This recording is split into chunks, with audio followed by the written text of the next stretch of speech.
Hey everyone, it's your buddy back again with another exciting fanfic. What if Naruto changed after the wave mission and won Tenten and Temari with his shadow clone power, part 2? If you enjoy this story, make sure to hit that like button and subscribe to the channel for more fanfics like this. Now, let's dive right into the fanfic. It was 2 am. The earliest Kakashi had even gotten up his team. Wakey wakey, Kakashi chirped, time to get up. All three of them groaned. Sakura hid under the covers, Naruto rolled onto his side to continue sleeping and Sasuke covered his eyes with a hand. Kakashi's smile faded. Oi, wretches. You've got 1 minute and I want to see you at the front door. Kakashi shunshined away, and his genin shot out of bed. They all slept on the floor without blankets, despite Tsunami's protests as Kakashi explained it was for them to get used to it, with nothing but their cloaks over their old gear, but even if it was cold, they all abided by lesson 1. 1 minute, Sakura muttered, bolting to her feet and combing her fingers through her hair.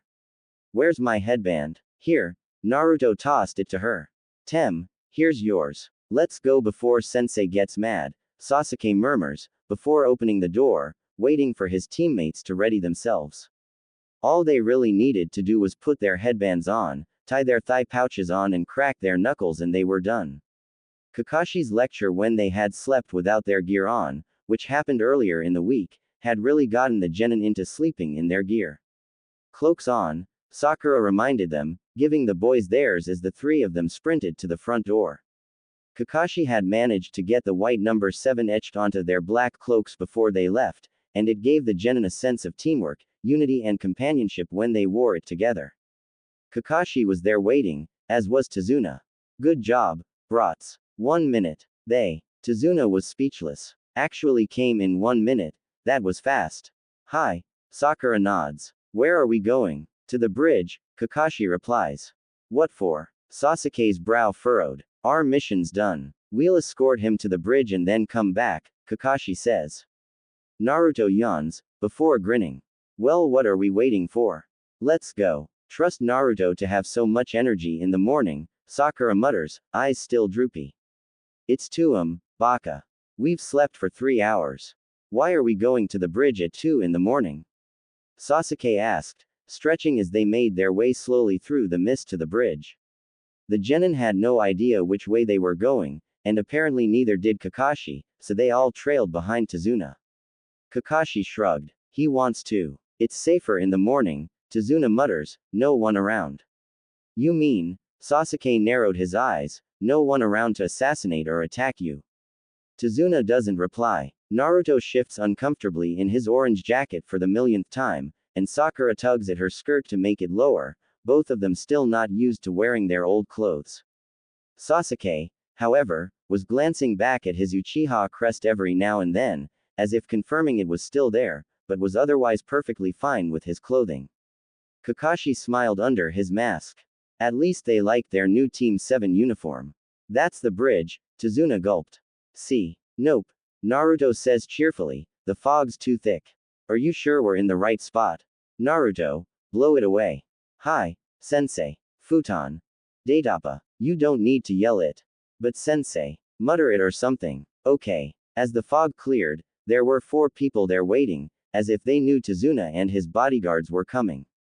They blocked the way to the bridge, all of them armed, the shine of metal littered around their bodies. 2 of them looked familiar, one was famous, and another one was hidden behind a mask. The demon brothers, Sasuke hissed, how are they here? Easy, Naruto shrugged, as if at ease, except for his hand creeping closer to his thigh pouch.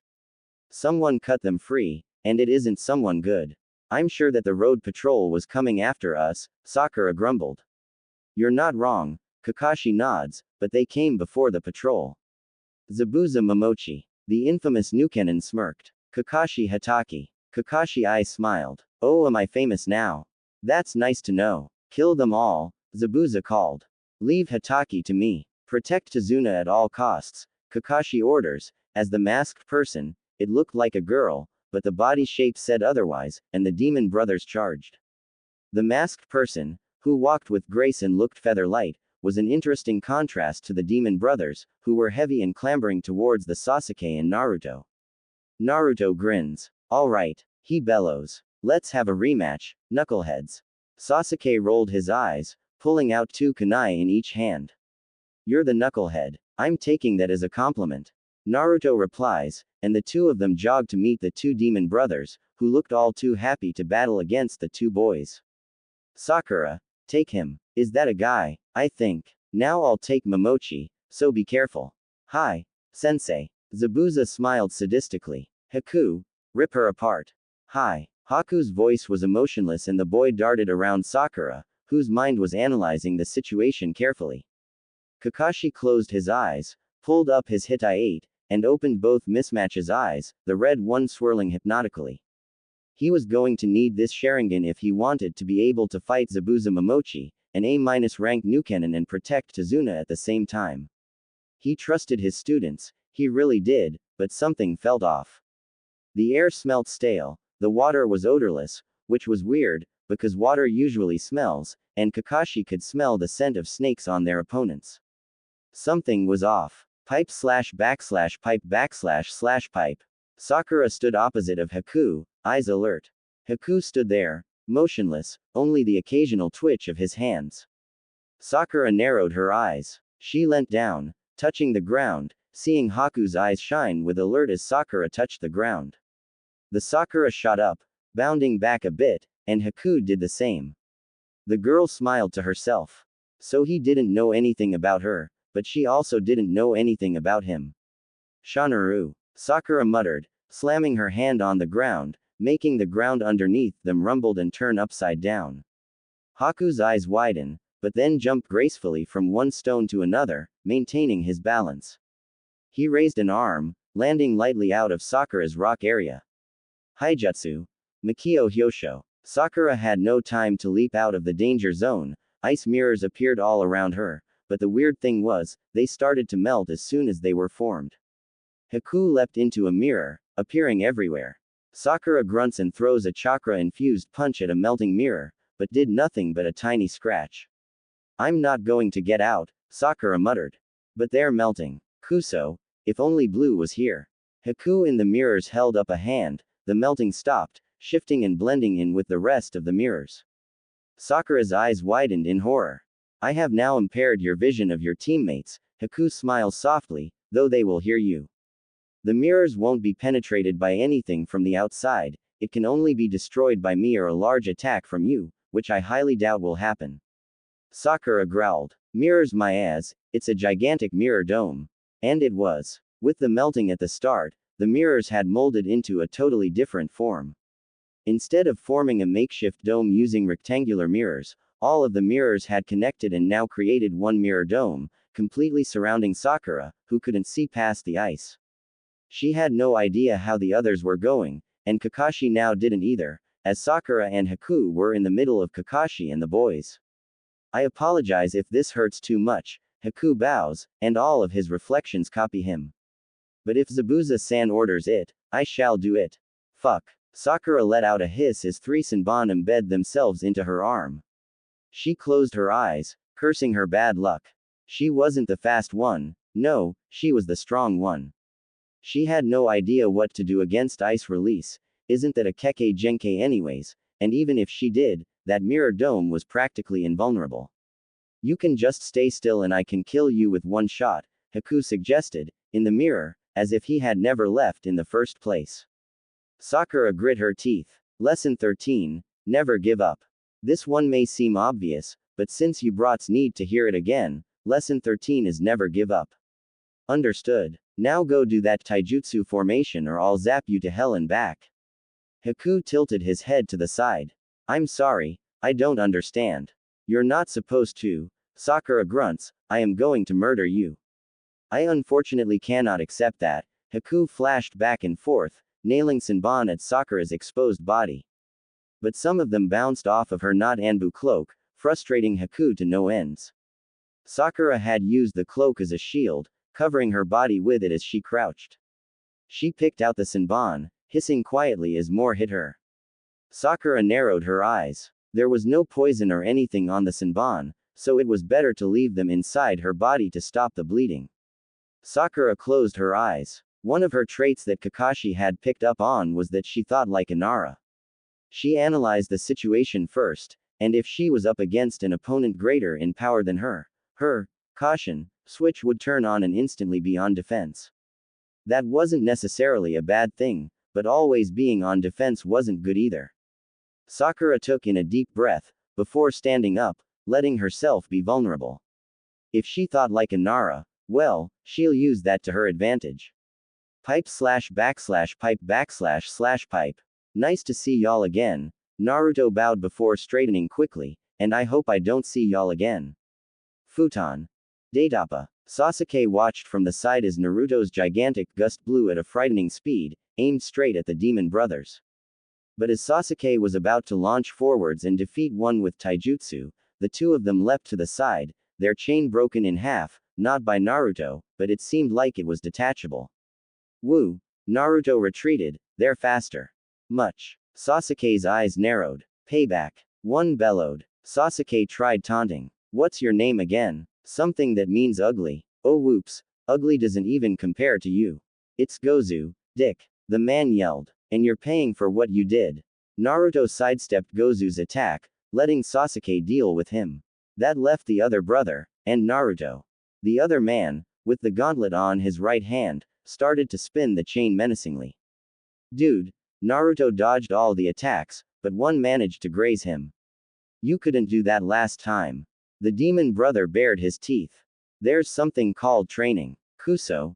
Naruto cursed, you use poison. Giving himself a good distance away from the demon brother, Naruto ripped a part of his shirt off and tied it tightly around his bicep, his forearm already turning purple from where he was grazed. It's Mizu, not Kuso. The Nukenin deadpans. Naruto smiled cheerfully. I never asked, scum. Mizu growled. Children are so infuriating these days, Hia. Naruto barely dodged the flying chain, eyes bulging at the sight of the chain cracking down on the ground, creaking a crack in the soil. These Nukenin had powered up, by a lot. A lot. The Jinchuriki flipped and landed lightly, still dodging attacks, not able to get close to do anything. Naruto blocked a chain attack using his kunai, but his blade shattered against Mizu's, and Naruto leapt back and his back hit someone else's. Is it just me or are they superpowered? Naruto said, not even glancing back. Sasuke grunts, his back against Naruto's. Not just you. They joined chains, be careful, way more powerful than last time. This guy couldn't even do decent taijutsu last time and now he's better than me. We're going to do our ultimate jutsu. Gozu bellowed. Lesson 11, Sasuke hissed. Got it, Naruto nods, before focusing deeply on his chakra, not even reacting when Sasuke turned around and leapt on him, clutching the boy tightly. Futon. Datapa. The hurricane-like wind blew downwards, and the two genin shot up into the air. Naruto had angled it so they would fly backwards, out of the danger zone. The two brothers had bellowed, Suiten, Daibikufu no Jutsu. The water from the lake nearby rose up to meet the sky, and came barreling towards the spot the two genin were supposed to be, but they were still caught in the water, having underestimated the attack's height. Sasuke broke the surface first, coughing and paddling towards the only orange thing he could see. And when he reached it, he cursed. It was just the jacket. Over here, Naruto called, coughing up blood. He had been slammed straight onto Haku's ice dome, his back severely damaged. Ah, I think you're by yourself. Crap. Sasuke shrugged off his jacket and lay it over Naruto. Heal as quickly as possible, Dobi. Naruto gave him a weak thumbs up. I'll try, Dadbeo. Sasuke nods and stands up shakily, his eyes a red color with a spinning tomo.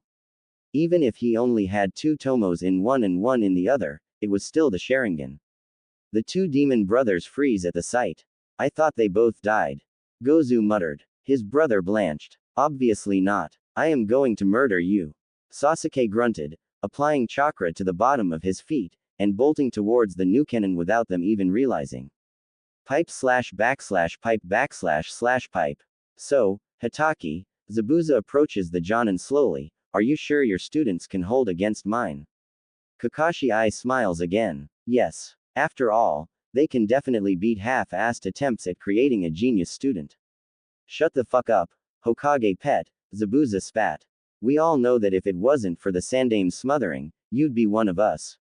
Kakashi shrugged, shoving Tazuna back roughly as Zabuza advanced. Maybe, maybe not. But here we are now, and I don't regret staying in the village. I get to take care of these three brats, see? Well then die, Zabuza sneered, Kakashi Hatake, known as the Hokage's spoilt pet. You know, Kakashi remarks, the same insult usually doesn't work twice. Zabuza pulled out his sword, leaping forwards to slice the Jonin in half. Kakashi's face turned to stone. But that hurt. I'm going to murder you. The Nukenin faltered a bit, hearing the ki in Kakashi's voice, and the air felt charged with electricity. Zabuza's attack lacked strength, and so Kakashi easily stopped it, and twisted around to kick Zabuza in the face. He did, but then Zabuza melted away into a puddle of water. Using clones are we? Kakashi smirked. Right up my alley. Kage Bushin no Jutsu. Going into a full-on clone battle, Kakashi could almost feel himself in every clone, fighting as them as they fought against Zabuza's water clones. Of course, shadow clones were more effective, but with Kakashi's Sharingan out and having to keep constant awareness, Kakashi was losing the clone battle. Losing your touch are we? Zabuza mocked, appearing behind the Jonin. Right up my alley. Sweden no Jutsu. Obito's eye easily copied the hand seals, and Kakashi dodged the huge water stream coming from Zabuza's mouth. The Konoha nin slid to a stop on the ground, hands blurring together. Sweden no Jutsu. Zabuza blocked the attack using his gigantic sword, which Kakashi identified as Kubikiribocho, one of the swords used by the seven swordsmen of the mist. It could regenerate if it could get a bit of blood, and Kakashi's wasn't planning on doing that. Tazuna, Kakashi appeared beside the old man. Run. Tazuna was still processing the fact that he might actually die here. I said. Kakashi blocked an attack, before decapitating another water clone. Run. Alright, Tazuna turned to bolt, when another Zabuza appeared, blocking his way. Oh hell no, I was hired to fucking kill you, Zabuza grinned, before swinging with Kubikiribocho, aiming for Tazuna's neck. Kakashi shunshined at the perfect time, catching the blade with his bare hands, blood leaking out from his gloves. I said run. Kakashi's voice was cold and left no room for argument. Now, hi, Tazuna squeaked, running into the mist, blindly making his way back to his house. Kakashi sighed in relief, locking eyes with Zabuza. I'm going to kill you. Lovely, Zabuza grunts, before smirking. But I'll kill you first. Kubikiribocho regenerated from where Kakashi's multiple kunai scratched it, but what Kakashi didn't expect was it to continue growing and stabbed right through Kakashi's hand, aiming for his chest. Yanking his hand out of the blade and dodging the attack, Kakashi hissed as he felt his hand pour out blood. Now this wasn't good. Kubikiribocho had an upgrade, and who knew if Zabuza did? So close, Zabuza pouted like a child. I'll get you next time, copy ninja. Kakashi took in a deep breath, his red eye morphing into something different. Not if I get you first. Pipe / pipe. Sir. Leave me, Gato orders, shooing away his bodyguards. Now. But. I'll have you killed, the rich man remarked offhandedly, succeeding in shutting up his subordinate. Slamming the door behind him, Gato locked it before collapsing on the ground, wheezing for air. Ah, a voice said from the dark, you're back. And late by 2 minutes. I had to deal with. Not good enough, the voice tuts, you said it yourself, remember? You want power. And I can't give it to you every time you come late by a few minutes. Gato coughed, still gasping for air. Breathe. Ah, alright. The voice sounded suspiciously like it was trying its hardest not to laugh. Gato breathed in deep breaths as soon as he could, and sighed and sat back on the floor. It's only 102. 103. The voice sighs. You couldn't even tell if the person was male or female, the voice was like a mesh in between. Gato thought it was what those ninjas did, some sort of mana thing, was it? To be able to do literally anything. The rich businessman always thought it was something like magic, but after hiring some, he realized that they really like killing people, well most of the ones he hired, and they only really specialized in one element. Sorry. Gato rolled his eyes. Then he couldn't breathe anymore. Who is it that came to me begging for money and power? The voice taunts. I'm sorry. Gato choked. Fine. The voice sighs. You need to go through stage 2 now. Have fun. Gato's eyes widened as his neck starts to shoot burning pain, and his sight blurred. His tiny sunglasses fell and shattered on the ground, and he stumbled to his desk, sitting down and gasping for air as the pain shot through his system. Stop it. No answer. Did you not hear me? I said stop it. No answer. Fucking ninja and his tricks. I said. A spasm. Stop it. Another spasm. No answer. The shinobi watched from the shadows, looking quite happy with his work. He wondered why it was classified as kinjutsu, why forbid it when it does such a good job at making people suffer and force them into submission. This was interesting, and fun. Playing with civilians who thought they were incredibly powerful just because they had money, PFFT, naive idiots, was just so much fun, and then crushing their hopes at the end was the best. It just showed how weak people were. But no, he wasn't going to be like that. He was going to be the best of the best. Invulnerable, immortal, untouchable, a god. But first, he had to complete his research. Oh, and finish off Gato. Entertainment was soon going to be over. Pipe / pipe / pipe. Gaara was sitting cross-legged, making miniature war soldiers using his sand, forcing them to kill each other as entertainment.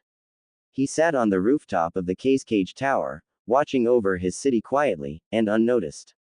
He liked being unnoticed. His father ever saw him as a weapon to be used, his siblings, even if they said they loved him, feared him, and everyone else treated him like a monster. Not like that was wrong, though. He was a monster. A container with a monster inside. Kill, Gaara whispered. Die, unloved. No one misses you. Die, die, die, die. Boy, Shukaku hisses, what do you think you're doing? Gaara ignores the voice. It's always been there. Sometimes right, sometimes wrong. But it was a monster. I said, what are you doing? Don't ignore me, bastard. You're the bastard, Gaara muttered, before standing up. I want to go play. No one likes you, kid. Just accept it. Go find someone like you then. Someone else with my kind. I don't want to leave. Gaara looked up at the sky. I like it here. No you don't. Now Shu, your father's calling.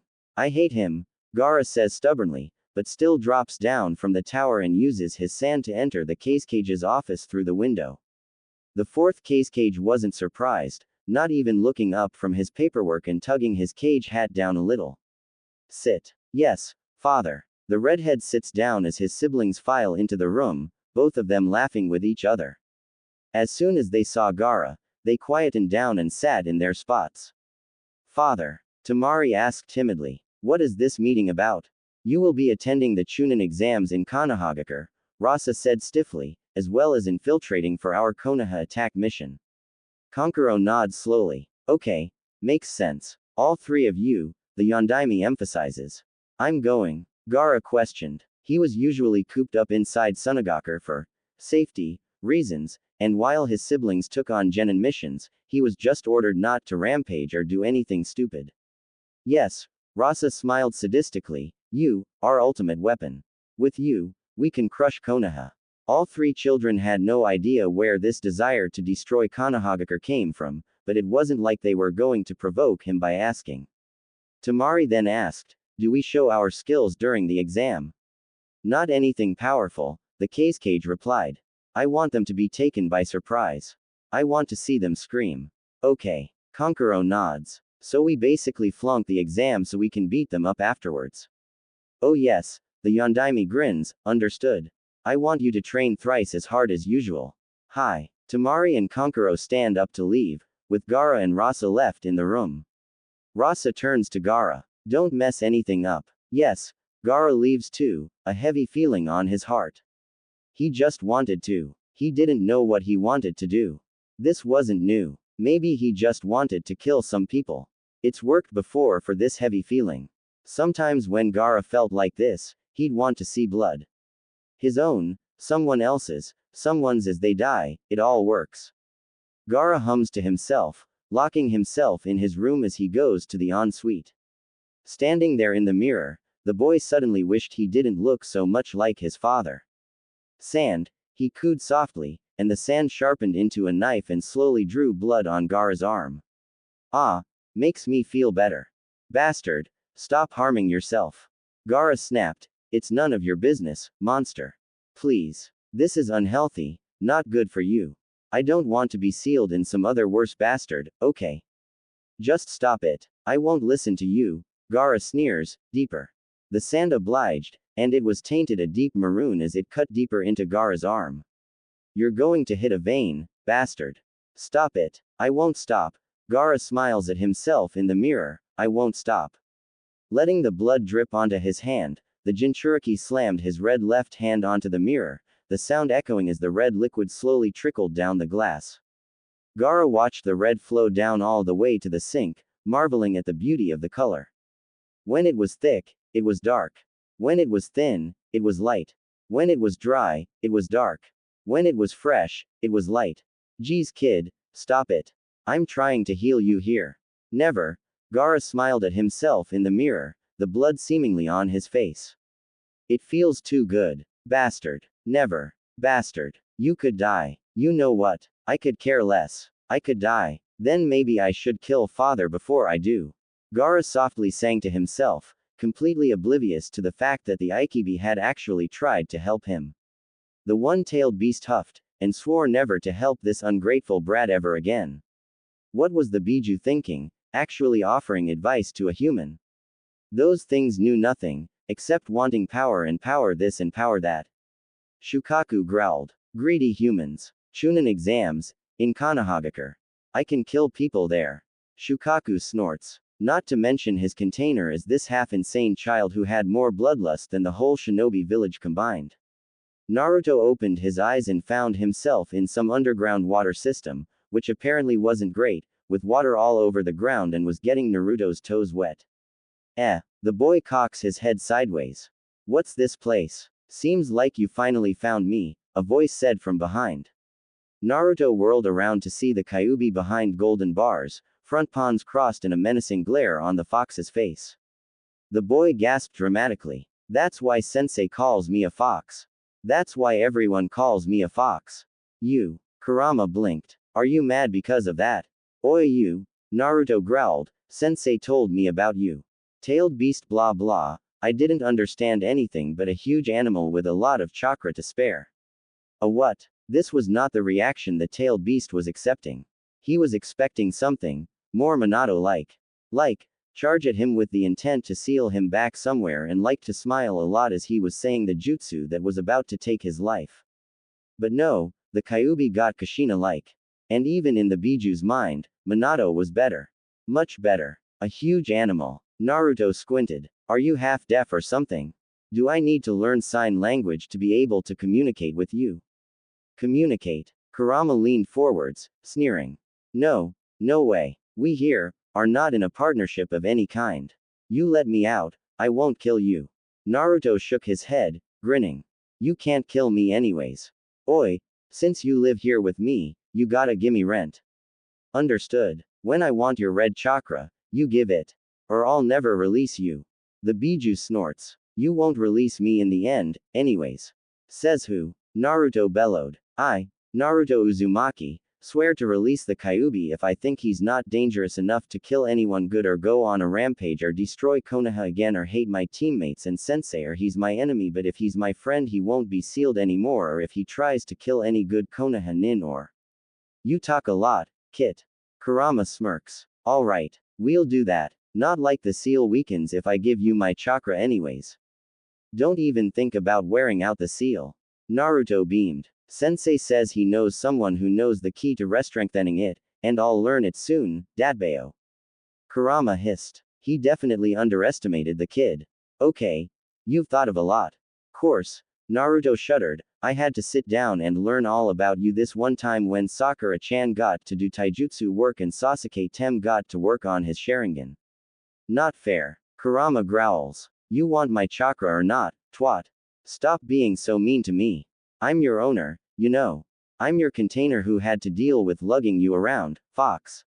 Naruto retorts, before giving the gigantic fox a thumbs up, which somehow confused the Biju at his sudden attitude change. Let's do this. Naruto's vision swam and cleared, but this time he was looking at the dull gray sky of Saturday morning at 2:23 am. He felt his ribs, and they were on the way to being healed. He felt his supposedly dislocated shoulder. It was fine, with a tiny sting of pain. He felt his formerly bleeding head. It was sticky, but no new blood was there. Alrighty. Naruto hopped up onto his feet, unbalanced for a bit, but steadied himself. His hands creating his most beloved seal, with a smirk on his face. Kage Bushin no Jutsu. Naruto clones appeared, but their eyes were red and teeth were bared and sharp. Naruto blanched. Look normal, geez. Now let's go help out Sasuke Tem. The team of about a dozen clones charged forwards, taking Maizu head on as Naruto leapt down to help Sasuke, who was sweating a river and was puffing like he'd run a marathon. The raven-haired boy peered up as Naruto saved him from an oncoming attack. You're late. Gomen, Naruto said sincerely, the Kyuubi took longer than expected to convince to lend me his chakra. Oi kid, I'm right here you know. I know, Naruto nods, as he fights with new energy and manages to push Gozu backwards, making the Nukenin retreat. But please shut up so I can concentrate. No promises, Sasuke said for Kurama with a slight smile, sliding past his teammate's defense and delivered a powerful kick at Gozu's stomach, making the man fly and land painfully on his back. The demon brother cried out in pain, rolling around. Sasuke pulls out his kunai and tackles him quickly, pushing the kunai against the Nukenin's neck. I'm warning you, Naruto yelled, ducking under Maizu's chain attack. You'd better stop or Tem'll slice your bro's neck open. Your children, Maizu sneers, of course he wouldn't kill someone. Sasuke looked coldly down at Gozu, who fearfully looked back up.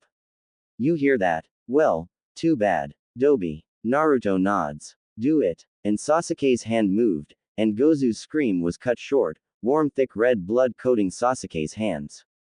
Sighing, his Sharingan powered off and the Uchiha fell to the side of the dead demon brother, panting as the chakra exhaustion caught up with him. You. Eyes on me. Naruto's chakra-coated shuriken was thrown so hard at Maizu's chest that it came out the other side. Naruto blinked, puffing, before smiling slightly. Thanks, Kyuubi-kun. You helped me out there.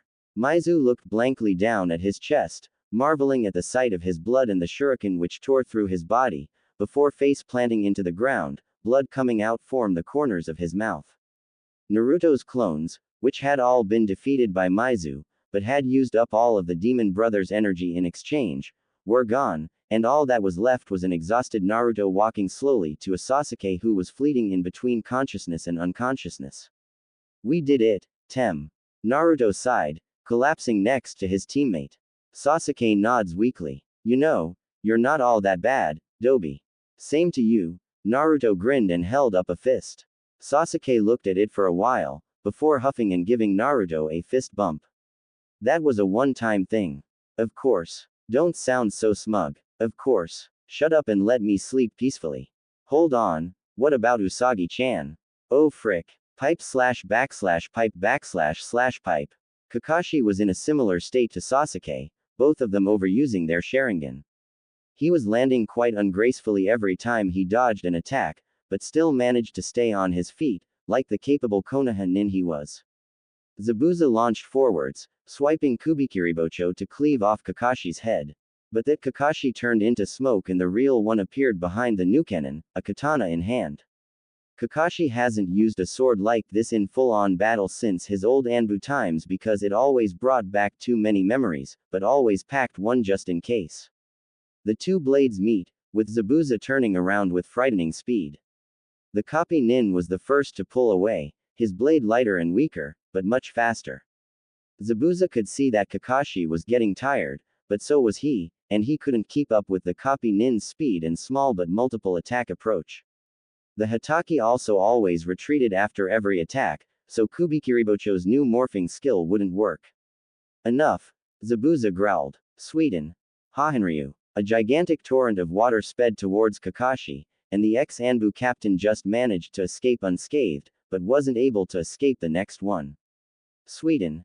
Heidoro Panpu. The first thing Kakashi thought was that Zabuza liked to yell the names like Naruto before he was struck with the most powerful water jutsu he had even been hit with, and the Jonin flew a couple 100 meters away, rolling and coughing up blood, and unsteadily used his katana to stand up.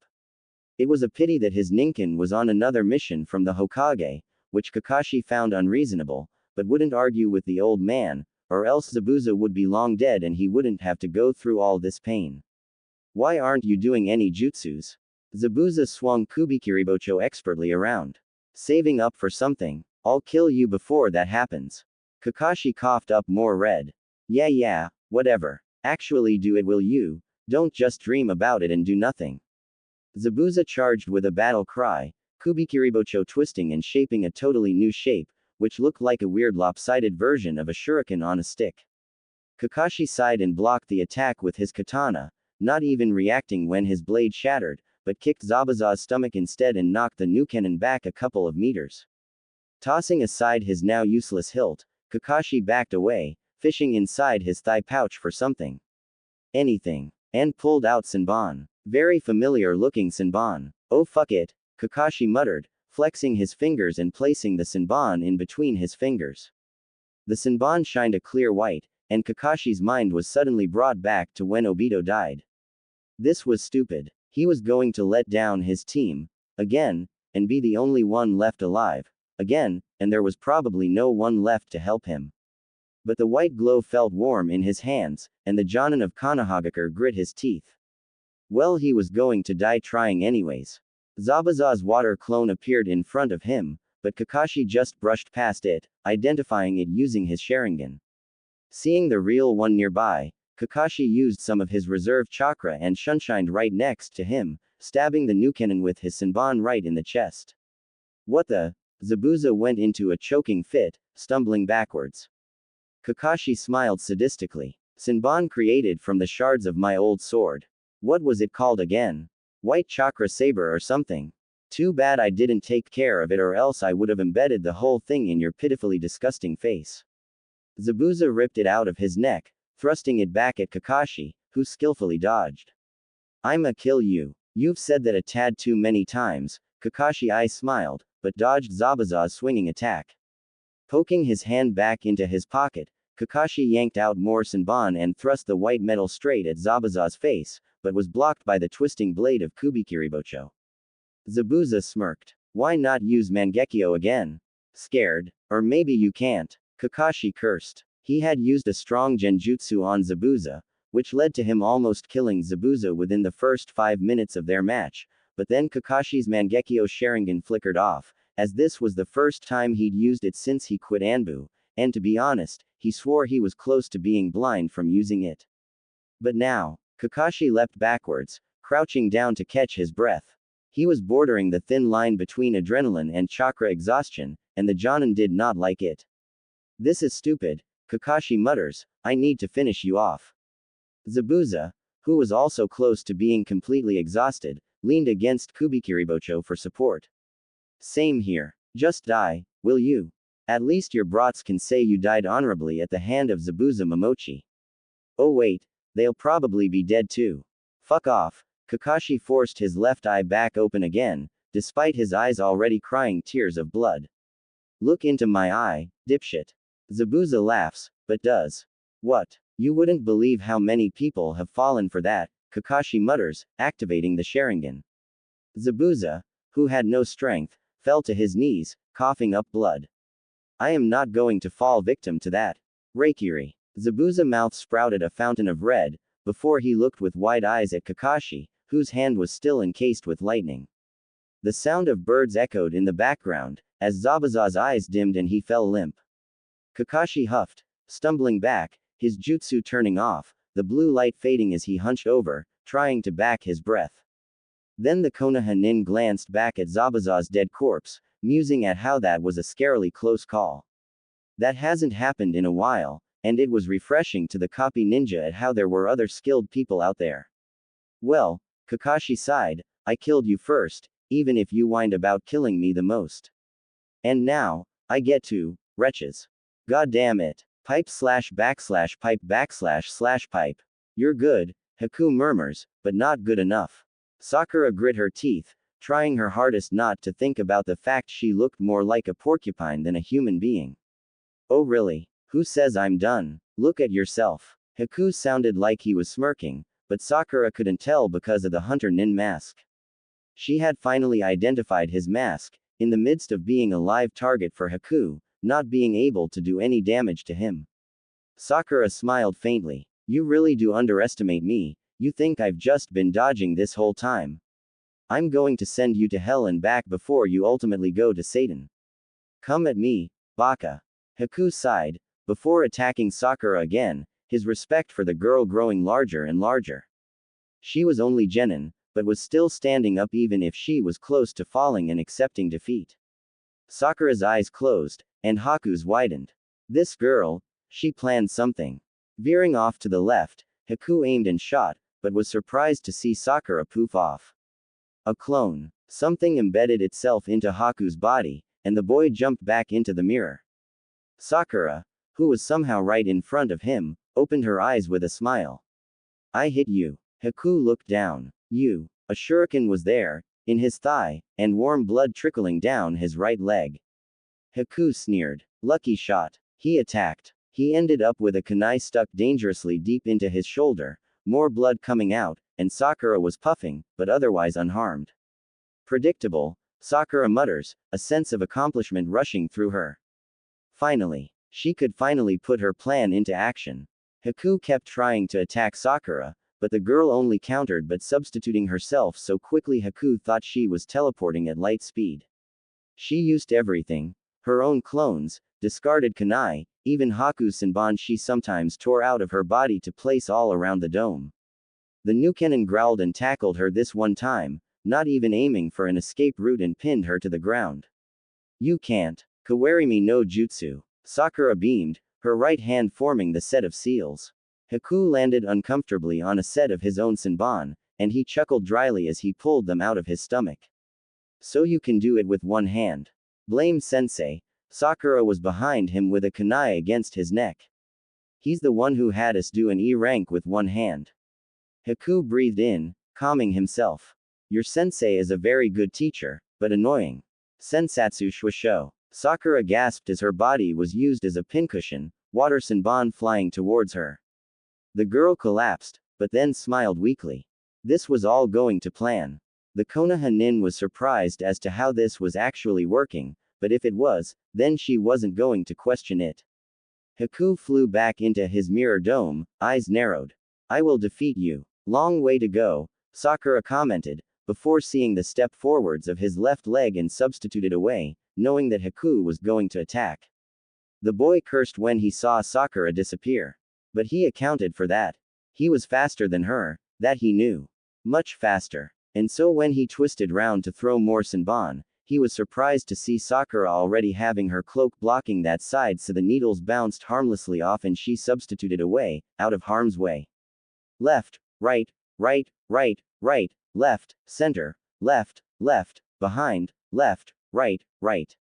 Haku's eyes widened. Is that my attack pattern? You bet. Sakura smiled, before she tapped lightly on the dome. The ice cracked, and the dome shattered on top of the duo. Gomen, Sensei, Doden, Dorio Dango. She tore out the earth, hauling a huge piece of it and smashed it against the shattering dome, also sandwiching Haku in the process. The boy just managed to escape, but used up the remaining chakra he had left to substitute with a branch nearby. He huffed, his mask with a crack down the center of it. Sakura whirled around, a shuriken already thrown, nailing Haku's mask. I wish you didn't escape, Sakura muttered, because now I have to do taijutsu against someone like you. Haku's mask fell off, and you could see an angry look on his face. Kawarimi no Jutsu. Sakura was saved by that, as huge shards of ice burst from the ground, all aiming at her. Sakura gulped. Haku was supposed to run out of chakra, not gain more. Why else did the ice dome shatter if not because of chakra exhaustion? And Haku stood there, frigid. Skin somehow darkened. Sakura couldn't see because of the mist, but it looked like some sort of fire pattern tattoo. The Nukenin raised a hand, and thousands of water senbon raised with it, and Haku's eyes snapped open, and his wrist flicked. The water shot forwards, and Sakura couldn't see anything to substitute with, and so she mustered up more chakra. but found she had none left. Freaking low reserves, Sakura hissed, pulling out 2 kunai. Fine. You little. She stopped talking, blocking most of the Senbon aimed at her weak parts, but her legs and torso was embedded with more Senbon. Really? Sakura wondered if her teammates and sensei could recognize her now. Looking half dead and actually being able to stand up was a miracle. Sakura grunts, feeling her chakra flame almost extinguish, but forced more energy into it. If her teammates could do it, then she could. She didn't have a tailed beast, and she wasn't an Uchiha, but she was Sakura Haruno, and that was enough. Her flame grew to just enough for what she needed. Alright, she smiles, let's do this. Doden. Dorio Dango. Pipe / pipe / pipe. Kakashi found Sakura first, unconscious with a dead Haku underneath a huge boulder. She must have used her emergency, twice. There was another one that had a surprising amount of ice underneath it. Slinging her gently over his shoulder so he wouldn't push in any of the Senbon inside, the man limped towards where he sensed his 2 other students. The mist had cleared, as it was Zabuza's doing, and Kakashi easily spotted the 2 of them lying down at the entrance of the bridge. Naruto was chatting happily to Sasuke, who was nodding and humming as he tried to stay conscious. Boys, Kakashi walked over, placing Sakura down gently and sitting down himself. Good job. Wonderful. Sensei. Naruto exclaimed, sitting up. They were totally overpowered. Different. I know, Kakashi nods. I'll look into that, but on a good thought, I think I can get you promoted to Chunin soon. If you can fight like that. Really? Naruto beamed, before looking down at Sasuke, who was nodding off. You hear that? We're gonna be Chunin when we go back. Sasuke mumbled, wincing as he sat up. Sensei. We all need medical attention. Kakashi looks down at Sakura. I wonder how she fought looking like a porcupine. Naruto, your arm is purple with poison, and Sasuke, I really need you to learn how to learn not to overuse that dojutsu. You overused it too, Sasuke pointed out, your eye is still bleeding. That's different, Kakashi muttered. How do you tell a child that once you've gone through trauma, you get this thing called Mangekyo Sharingan, which is ridiculously overpowered, but when you use it, there's a chance you can go blind.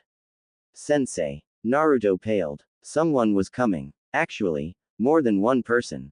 It was like a mob. The Jonin pinched the bridge of his nose.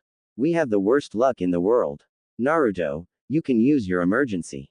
You have the most chakra, but if you can't, I'll deal with them. Naruto grinned, getting up. He swayed a bit. I'm fine, Dadbeo. Let's show those thugs who's boss. Don't. Naruto ran off. Overdo it. Sasuke snorts, settling back onto his back. He'll definitely overdo it. Of course, Kakashi sighed. Futon. Shinkaha. They waited. No more Naruto happened. Sasuke shot up onto his feet, wobbling slightly, ignored Kakashi's calls and limped forwards, eyes morphing back into his underdeveloped Sharingan, looking rapidly for a knucklehead ninja. And there he was, surrounded by more thugs, even if half of them were decapitated by his emergency jutsu. Kakashi sighs, knowing that adrenaline was the only thing keeping Sasuke on his feet. Sasuke, Kakashi held out a hand. Come here. The Uchiha spun around, eyes wide with panic. But, I'm not going to stop you, Kakashi said impatiently, come here. Sasuke staggers over, before placing his hand in Kakashi's. The Jonin wasted no time in transferring his chakra, which was a silvery white color, and gave the remains of it, which wasn't much but contributed to keeping Sasuke on his feet, to the genin. Sensei. Sasuke's eyes were wide. It's the chakra transfer technique. Kakashi dismissed it, something you'll learn later on. Now go help Naruto. Dobi. Sasuke whirled around, Sharingan flashing, and the genin substituted with his teammate and formed his hand seals. Raiden. Jian. Naruto gaped as Sasuke's laser tore through the remaining thugs and left none alive. Tem. The Jinchuriki ran forwards, but then thought better and substituted with a dead body and appeared next to Sasuke's unconscious body, which wavered on his feet and collapsed. You idiot, you were supposed to stay back. Taking Sasuke back to Kakashi, who was attending to his hand wound which was still bleeding rivers and Sakura was all bandaged up, the man was not surprised to see Naruto carrying Sasuke. You shouldn't tell him you carried, he'll be mad. I know. Naruto sits down. Is your hand okay, sensei? Is your arm okay? Kakashi replies, giving the genin a look. Naruto sighs and looks down at his purple turning brown arm. No. What do? We see if my basic knowledge of medical ninjutsu can help, or I get one of my old Anbu medics to come. Kakashi looks up at the sky. Hopefully the former. None of the medics are that nice. They'll probably beat me up for taking genin on a C-A rank mission. A rank. Naruto muses. Oh, I mean, if they were all overpowered, they were definitely way more dangerous. Kakashi hums. Seems like I trained you right. Now, I'm gonna carry you all to Tezuna's house. Can you walk? Dat. Naruto face planted into the ground, Kurama no longer supplying chakra and energy. Kakashi sighed, hauling the two boys over his shoulders and carried Sakura in his arms. Brats. He limped away, leaving a devastated area behind. The ground was torn into pieces, not to mention Sakura's upturned ground area, and dead bodies littered the ground. Kakashi hoped Tezuna could forgive Sasuke for the gigantic laser slash through the bridge, and Naruto for the huge wind cuts in the bridge too. Meh. They saved his life. Pipe slash backslash pipe backslash slash pipe. You're kidding. Naruto's mouth fell open. We're still not done with this mission. You can go back, Kakashi offered, but I'm going to investigate how they got their extreme power boosts. The demon brothers don't have that kind of strength to muster up that ultimate jutsu of theirs. Nup. Naruto shook his head. Sakura nods slowly. We're going with you. Infiltration, right? Sasuke smirks. Let's do this. Hold on. Kakashi flicked their foreheads. None of you know anything about actually doing infiltration. Go. Tell me. What do you need to have mastered before you go to some rich gang's lair? A map of inside. Good try, brat. Kind of. Sometimes. Scrap that. Most of the time you'll end up somewhere you don't know or don't have information on. Being able to blend into the background. Good. Emo. Ooh. What about interrogating skills? Yes, but we don't have time to do that. What's the most obvious thing? Stealth. Exactly. Now since all three of you are injured, you'll be chakra meditating until I tell you to stop. Sit here, in your room, and do nothing but meditating. Once I get more rest and chakra, I'll heal the rest of your wounds. Sakura peered up. Sensei, what do you specialize in? You know so much. Kakashi I smiled. Me. Oh, I specialize in assassination.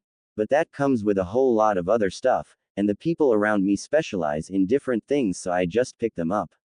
Oh, that reminds me, think about what you want to specialize in. The three genin gape at how casually he had said, assassination, and he waved while walking away to his own room. The three of them exchanged looks, before sitting down in a circle and closing their eyes to meditate. But before they could, Naruto had a question. Shouldn't we kinda spread our specialized areas so we cover most of them? He asked. That would make it very efficient. We should study everything, Sasuke argues, opening his eyes. Sakura hummed. I agree with both of you. We can nail the basics of all of them, but then we specialize in different stuff. You know, let's decide. Naruto beamed. This isn't a decision to be made lightly, Sasuke reprimanded. Sakura grins. I wanna do medical ninjutsu. Dojutsu, Sasuke echoed. Ninjutsu. Naruto grinned. Sakura shakes her head. We can share that one. Fuinjutsu. Naruto thought for a moment, before deciding on that one. Didn't Sensei say that the Uzumaki were seal masters? I'm gonna become one, Datbeo. And re-establish Uzushiogakure. What happened to becoming Hokage? Sasuke asked dryly. I'll do that too. Naruto grinned. Sakura shook her head. Boys. But can't we specialize in two? Or more? Those can come later. Sasuke hissed. We need to meditate or else Sensei'll kill us. Right. Sakura nods. But all three of them were thinking as they meditated. They needed something that suited all of them. Thanked Kami for their totally different personalities and chakra affinities or else they'd probably break out in a fight to see who'd specialize in what. A tall figure stood up in the dark, at about 1 am, wearing something he hasn't worn in front of his students before. The three smaller silhouettes peered up, looking up at their teacher. They said nothing, but waited for an answer. Kakashi tugged on his old Anbu chest plate, before nodding subtly, not looking back. Team 7 moves quickly, silently, using their chakra control to stick onto the outer walls of Gato's lair. It was a tall building built on top of an isolated island, surrounded by trees. It was just off the coast of the Land of Waves, barely visible to the naked eye when you stood on the beach. There were about 17 floors altogether, and the group was splitting up the floors. Sakura took the lower 5 floors to use her earth jutsus to their best ability. Then it was Sasuke, who took the next 5 floors. Naruto took the next 5, and Kakashi took the top 2 as it took the longest to get up there, and because he wanted his students to do most of the work, to give them a taste of infiltration. Sasuke was the fastest to take up the silent movement during the first 3-4 days, but surprisingly it was Sakura who was fastest at learning the silent killing. It was great that they had a whole week and a half to train in this. Naruto, unfortunately, was not suited for this, but was better than the other two at creating diversions, and so that's what they were doing. Naruto was to create a diversion and draw all attention to him, and then Sakura and Sasuke will enter. And then Kakashi will commence operation. Naruto slipped into level 15, making sure to deliberately tip off the Windows alarm, before rolling inside and easily taking out the guards, who weren't shinobi. The red alarm turned on, blaring through the whole building, alerting everyone, including the rest of Team 7, who were waiting patiently outside and next to a window. That's Konoha Anbu, a guard yelled. Naruto grinned under his fox mask. They were finally allowed to wear their uniforms and masks to protect their identities, and it felt good to be called one of Konoha's elite shinobi. Even if it was literally an assassination and tactics squad. He swung expertly around, dodging some person's pathetic attempt to nail him with arrows. Ah, the bow and arrow. Naruto frowned as he knocked out the whole hallway within a minute. Did Kakashi know how to use the bow and arrow?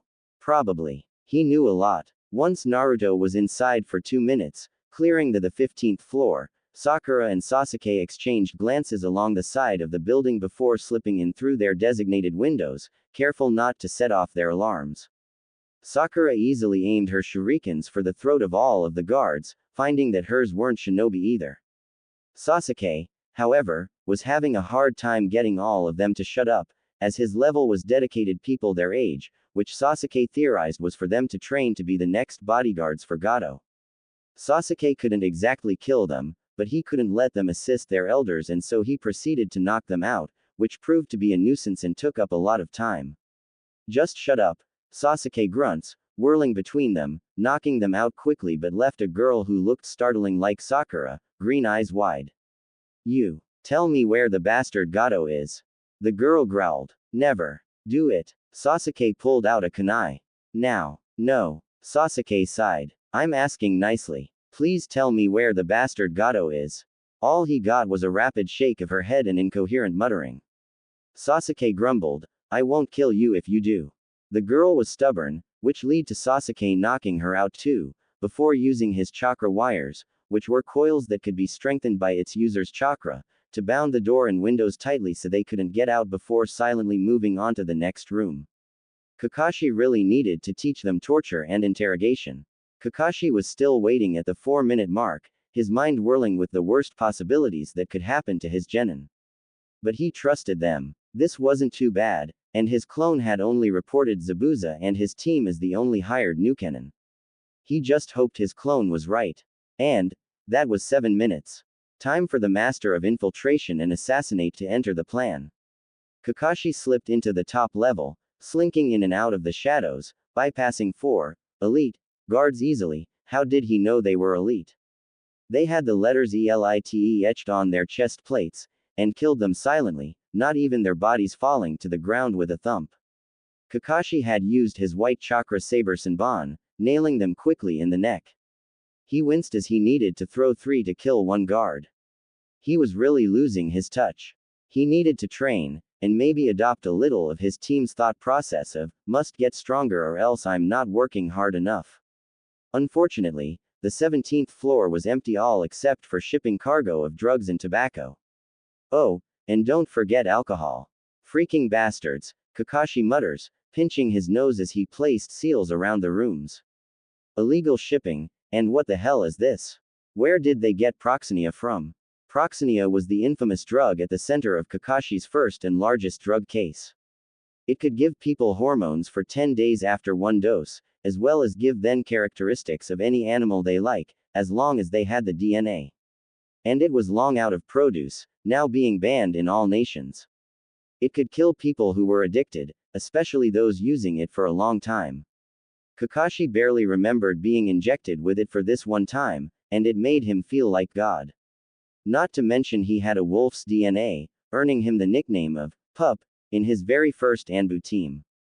Well, Kakashi activated the seals, no one's putting a hand on them now. The seal was used so someone without Kakashi's chakra signature couldn't walk into the area within the seals, and that was the whole room. If they did, Kakashi would be instantly alerted and they would be paralyzed. Ah, the wonderful inventions of Kushina Uzumaki. Walking out of the room silently, the ex-Anbu captain raided the other rooms, no longer even counting how many people he had killed. Room 1 had proxenia, Room 2 also had proxenia, Room 3 had the highest priced tobacco, and Room 4 had at least 2 decades old of whiskey. Kakashi stood at the top of the staircase, looking down. Where the hell did they get all this good stuff? He could barely see down the pitch-dark staircase, but the red alarms from Naruto's level was painfully obvious. Kakashi chuckled as he heard Naruto's footsteps speed down the stairs, followed by the boys yelling taunts and the rest of the guards clambering to follow him. Oi, come and get me, you insufferable set of nagging children who can't do a single freaking toddler thing. Kakashi winced. He also needed to work on taunts. But it worked, and Kakashi was easily able to blend in his footsteps with the ones downstairs. Arriving at the 16th level, he wasn't surprised to see the door locked firmly shut due to Naruto's distraction, and easily knocked it down with a good chakra kick. Intruder. Kakashi smiled. He was the only one not wearing the Anbu mask or cloak. His cloak was the Jonin-designed one, black and was just used to cover the back, and his mask was his usual one to cover up the lower half of his face. There was no point in protecting his identity. In the bingo book, he's labeled as Hound Copy Ninja as an S-rank assassin, with his profile picture being a blurred one with the only visible as his signature gravity-defying hair. And you can't get rid of the hair. Nope. Kakashi will murder whoever wants to put a wig on him or get him to dye his hair. Hi, Kakashi waves, before appearing beside the first 2 guards and slicing their necks open without so much of a warning, dodging the slowest attacks Kakashi has ever seen from bodyguards. Actually, he remembered that time he was sent to assassinate the fire daimyo's second cousin thrice removed. Her bodyguards were just lazy asses, and killed all 9 guards in a flash. He clapped his hands together, admiring his work, before kicking down a particularly fancy door. Nothing was inside. Nothing alive. Well, Kakashi didn't think it were alive. The Jonin steps inside, seeing something rather familiar. It was a simply table in the center of the room, a desk to the left corner, and a bed to the right corner. On the table, there was a body, covered with white sheets. Taking a moment to check the pulse of the body, Kakashi narrowed his eyes. Dead. Good reflexes, a voice drawled. Kakashi had dodged almost inhumanely fast, barely surviving an attack. A sword was thrown with so much force that the table split in half and shattered. Kakashi wasn't surprised, even if the table was made out of stone. Because opposite him, in the doorway, looking so freaking casual despite Kakashi being Konoha top ninja, was. Kakashi ducked and twisted in the air, snakes shooting out and attempting to bite him. Orochimaru, the snake Sanin. Fast, Orochimaru muses, have I underestimated you? You certainly have grown, Hitaki pup. Kakashi doesn't react to the nickname.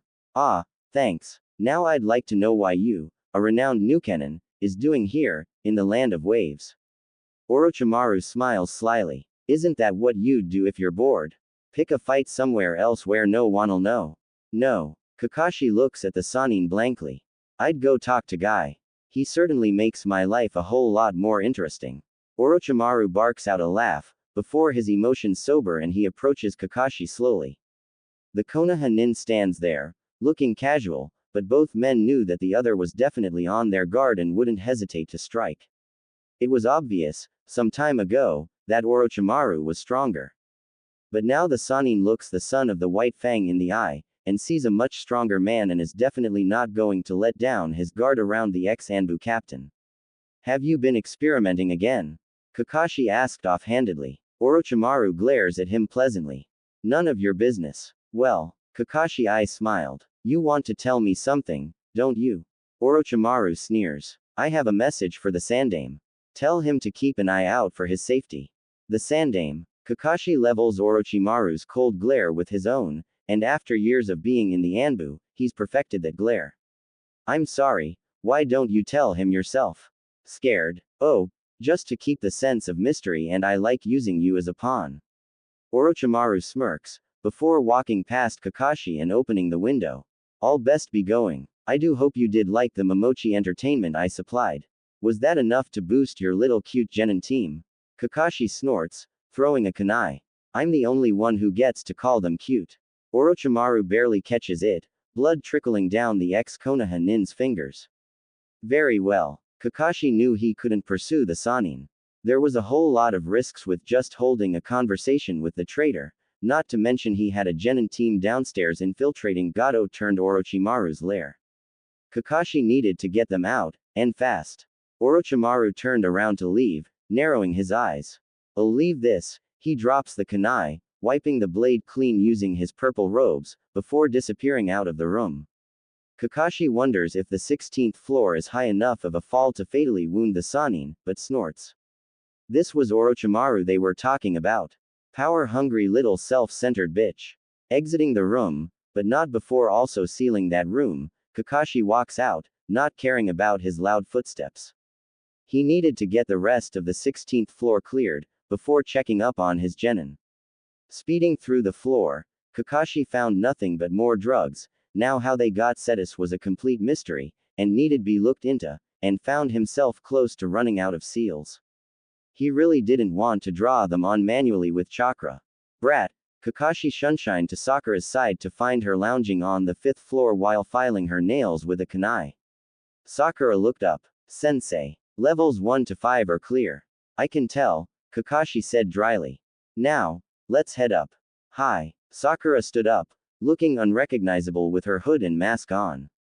The two of them walked silently up the stairs, passing the 6th, 7th, 8th, and 9th floor. There was Sasuke, on level 10, swiftly breaking the neck of the last guard. Kakashi nods slowly. You had the most to take care of.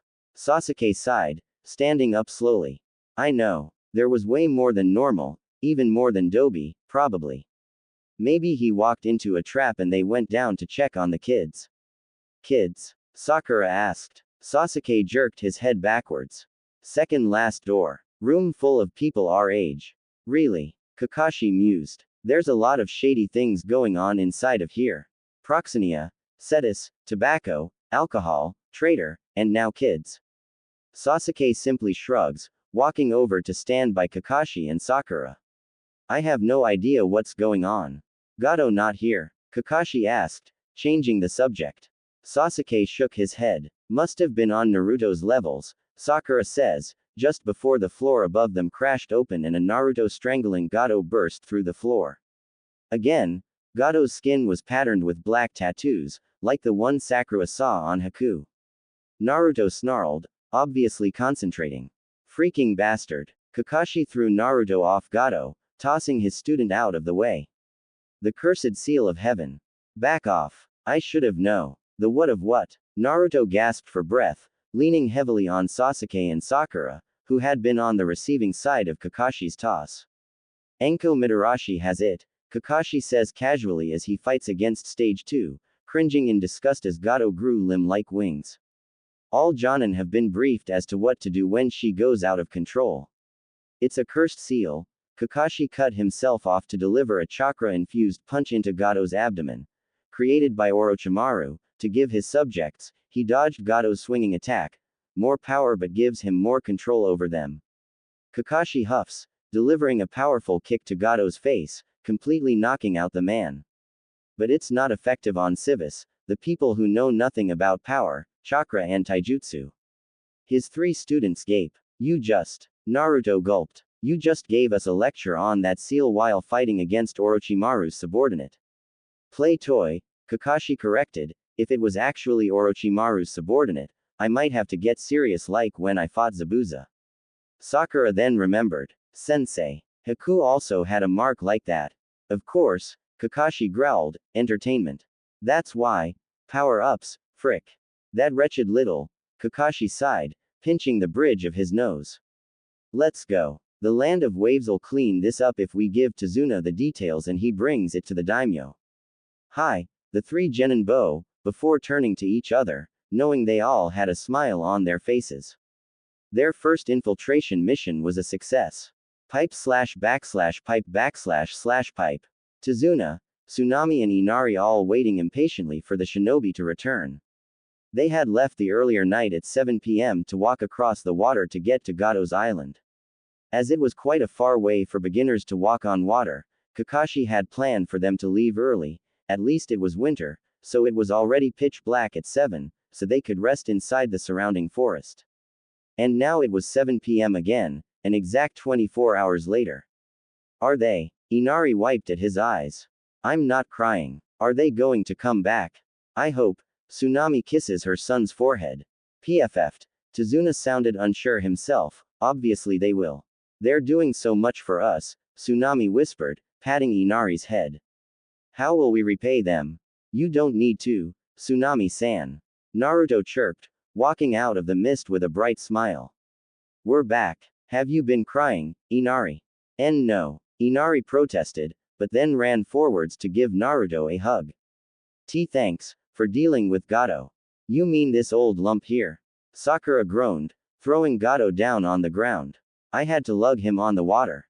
We split up the distance, Sasuke reminded her. And when we weren't lugging him, we got to sit in the boat. Kakashi eyes smiled. Well, I hope you're all alright. Yes, we are. Tsunami bowed as low as she could. Arigato. Thanks you so much. Gato has been terrorizing this place for a long time now, and you've dealt with him. Kakashi was about to say that he only did it because Gato was involved with other shinobi, but thought again and went against that. It wasn't a good idea to make Tsunami mad or feel lower than a shinobi. Ma, we didn't really do anything. Sorry, but we have to leave early. We've stayed long enough, and I need to get these 3 brats into tip-top shape for the Chunin exams. Tazuna grunts. About time you left. Thanks. And goodbye. Tsunami chuckled. He's a sour old man, but he's grateful. Are you sure you don't want to stay a little longer? I don't want to impose, Kakashi replied. Take Gato to the daimyo, she'll find some sort of solution. I've heard Katsumi Chikailu is good at her job. Chikailu-sama is, Tsunami agreed. And once more, thank you. Kakashi nods, before turning to his genin. Oi brats, let's go. You're leaving, Inari gasped. I'll remember to visit, Naruto promised, ruffling the younger boy's hair. Inari gulped back his tears. You better. Let's go, Dobi. Sasuke nudged his teammate, and the genin and Jonin depart for Konoha. Along the way, the 3 of them also had to do some training. But first, Kakashi wanted to know their specialities. The 3 genin were still deciding on the smaller, refined categories, but had a good think about it and knew what they wanted. Sakura went first. Medical ninjutsu and genjutsu, sensei. Kakashi hums. Very good choice. Suited for your long-range attacks and explicit chakra control. Sakura beamed. Arigato. I was thinking more kenjutsu and dojutsu, Sasuke offered, running a hand through his hair. The Sharingan is really helpful, but it drains a lot of energy. Kenjutsu. Naruto gasped. Forbidden techniques. We didn't talk about that. I thought you were going to specialize in whatever its name is, the weapons one to stab people and skewer them with stuff like swords. That is kenjutsu, Kakashi deadpans, kenjutsu is forbidden techniques. Oh, Naruto coasted his head sideways, kicking a rock on the road. Really? It sounds the same to me. It is similar, Sakura nods. Then what about you, Naruto? Kakashi inquired. Naruto grinned. I'm going to focus on Fuinjutsu and Sensory, Datbeo. Kakashi eyes smiles. All of you have picked good categories for yourselves, and it helps that it's different to each other. Now I obviously can't teach you all of them, but I can get you some good tutors. I'll teach you all the basics, but the problem is when you guys get to the advanced stage. Sakura, For genjutsu, I can bribe Kurenai to teach you some advanced stuff when the time comes. Medical ninjutsu, that I need to think about. Naruto, fuinjutsu, I can teach you Uzumaki seals, but to find an advanced tutor, something else to think about. Sensory, I'll get that one favor Yugao owes me. Next, Sasuke, I'm the only one who can teach you dojutsu, even if I'm not an Uchiha. For Kenjutsu, I'll ask Yugao to ask Hayate. There. Who and who? Naruto sighed. Whatever. I trust you, sensei. Kakashi ruffled his student's hair. I want you all to do a handstand. This is for endurance training. All of them complied, and have fun walking in them all the way back. What but sensei? Lesson 1, Sasuke said tiredly through Sakura's words. Sakura shook her head, but almost lost her balance. Can we use chakra? Lesson 14, Kakashi reminded her, there are loopholes in rules. Exploit them. Did I ever say that you weren't allowed to use chakra? I just want you three to do handstands and stay in that form until we reach the gates of Konoha. Alrighty. Naruto grinned. Let's do this. Sasuke and Sakura both simultaneously let out a sigh, but smiled a little as well. Naruto in his never-ending cheerfulness and excitement. Pipe/pipe/pipe. Hiruzen was currently thinking that he was too old for this. You're saying, the Sandaime said slowly, that you took your genin team, which you've only had for a total of about 4 weeks, to the land of waves, encountered Zabuza Momochi and his team, killed him and his team, infiltrated one of the land of waves, largest crime dealer's lair, ran into Orochimaru the traitor Sannin as well, and came out unscathed. Kakashi shrugged. I wouldn't say unscathed, they had their first kill on this mission. Oh, and almost died too. Not to mention it was C-A rank. S rank, the Hokage corrected. Running into Orochimaru and Zabuza Momochi is no small thing. Well, it was just me really. I dealt with them both, Kakashi mused, but then added, they didn't even see Orochimaru, not did he actually put up a fight. Hiruzen sighed, pinching his nose. Naruto pouted. Stop talking like we're not here. You aren't. Kakashi turned around to give them an eye smile. Officially. Very well. Hiruzen stood up. I, Hiruzen Sarutobi, use my authority as the Sandaime Hokage to promote Team 7 lead by Kakashi Hatake to Chunin level, for being able to remain calm in panicking situations, and being back to hold their own against high-ranking Nukenin, and still coming back. The 3 genin blinked. Naruto opened his mouth. So, we're officially Chunin. Kind of. Hiruzen smiled. There's another thing I need you to do before you're officially promoted.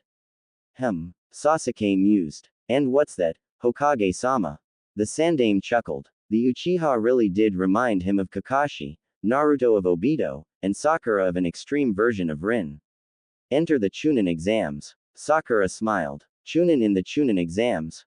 Exactly. Hiruzen sighed, wishing he had his pipe, but didn't want to smoke in front of these children.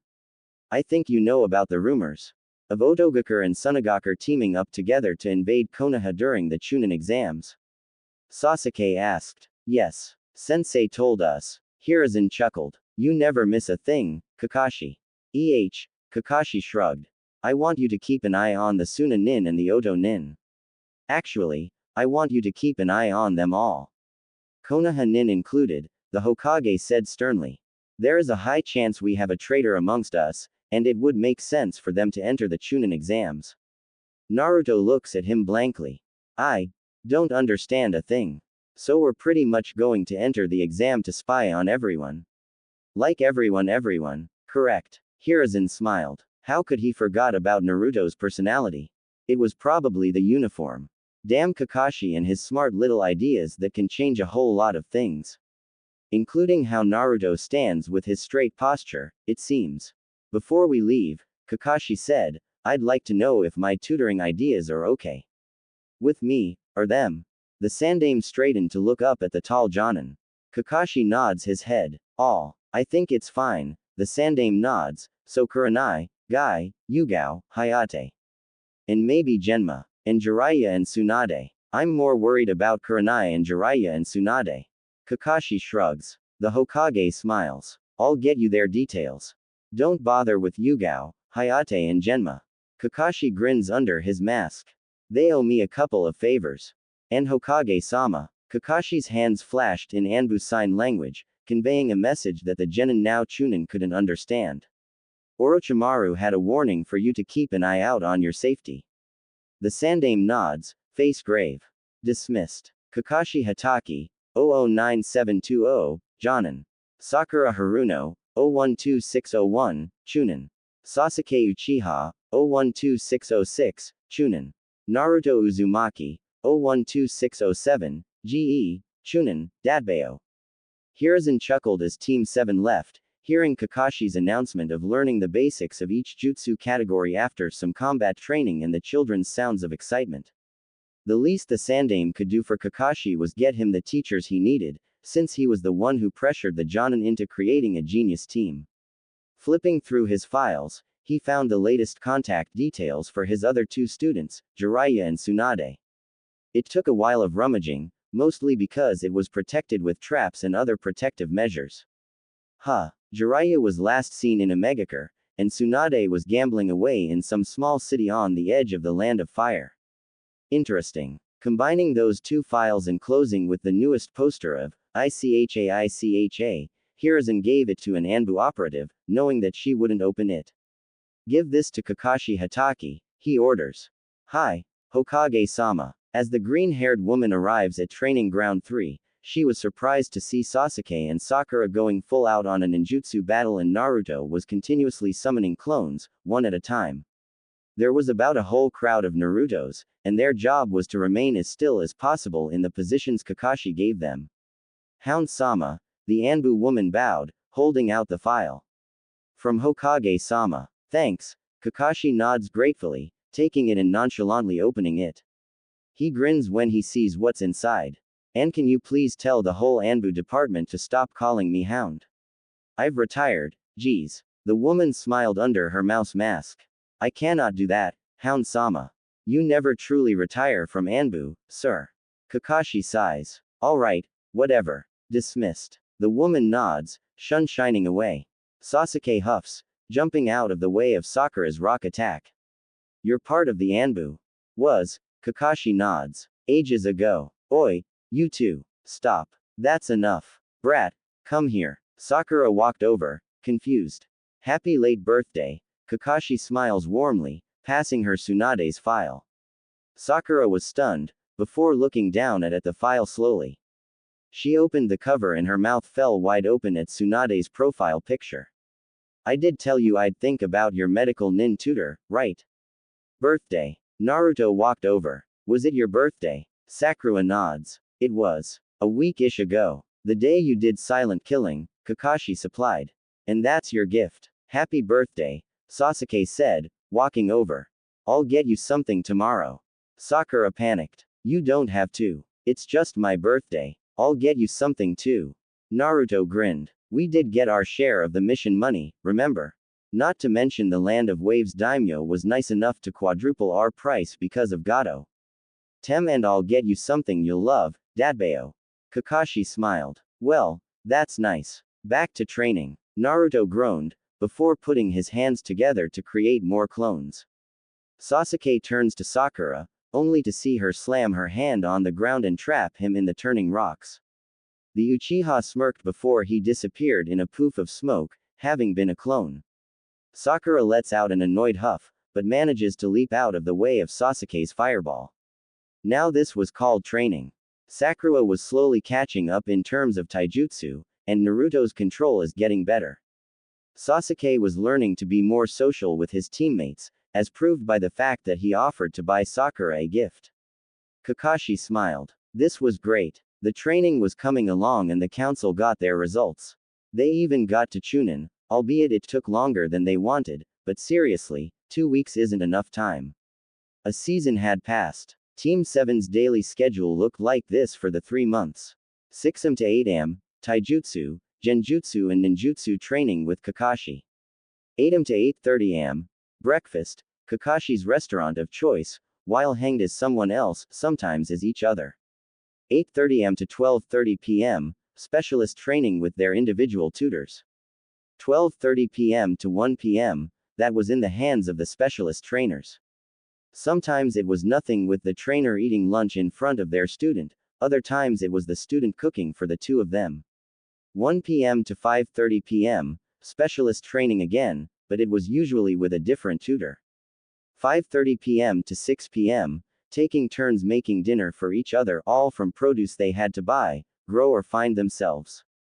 6 p.m. to 8ish p.m., basics with Kakashi. Basics of everything, including medical ninjutsu, fuinjutsu, sensory, bukijutsu. Other times it was small C ranks, to boost their teamwork and learn each other's new skills. Whenever they finished their mission or lesson to 10 p.m., chakra meditation. Some days Kakashi would get them stay longer, some days he dismissed them at 10. Other times he'd get them to go up to 11. Other times he'd get them up at 5 or 4, just so they can meditate in the morning as well. It was always a surprise, no pattern, and was really the only out-of-schedule item that Team 7 had. Sensei. Sakura smiles, waving. She was already all warmed up, having worked with Kurenai earlier. It was now 6 p.m., time to spend with Kakashi and the rest of Team 7. Kakashi looked up, and I smiled. Hey, brat, come, we're not going to do meditating today. Oh, Sasuke straightened, pushing off the tree he was leaning on, since he had worked with Kakashi on his Sharingan. Really? You're testing us, right? Sakura grins. The exams are in 3 days, so you're going to see how good we are after 3 months of training, right? Kakashi nods. Correct. Now what we need is that knucklehead. I'm here, Naruto gasped, rushing towards ground 3, where his team waited. Geez, Azuki-san's a really hard teacher. Kakashi raised his eyebrows. Really? Or is it just that she would eat ramen in front of you when you ate nothing? Come on, Naruto pouted. If it was anything else, then I'd understand. But sensei, it was ramen. That's illegal. Completely wrong. Kakashi sighed. Alright, let's do a training fight. Rules. You 3, against me. Not allowed to go out of the training ground. Come at me with everything you've got, kids. Oh, and don't forget to use whatever new you've learnt. Let's go. We haven't done this in ages, Sakura noted as Kakashi shunshined away. The good thing was, all 3 of them had learnt the Shunshin during the 2nd month of training, and were all pretty decent at using it. The only problem was that they didn't know where to go, and even if the other 2 turned Naruto, they all weren't surprised when he couldn't sense the X-Anbu. Naruto groaned. I thought I was doing so well at sensing, and sensei comes along and crushes my self-confidence. He'll always do that, Sasuke said dryly, especially when he compliments you at doing well and actually thinking you're doing excellent. Let's scout the outlines. Sakura gets down to business. He said it himself, like a month ago, that he couldn't pass as civilian since he was a child. Naruto may not be good at a wide spread of sensing, but he can do a smaller spread with extreme intensity. So Sasuke and I go around setting traps and slowly make the ground smaller for Sensei to teleport, because he doesn't know if he gets caught into one. Naruto nods slowly. What she said. What's your smaller range? Sasuke started to take out chakra coils and shurikens.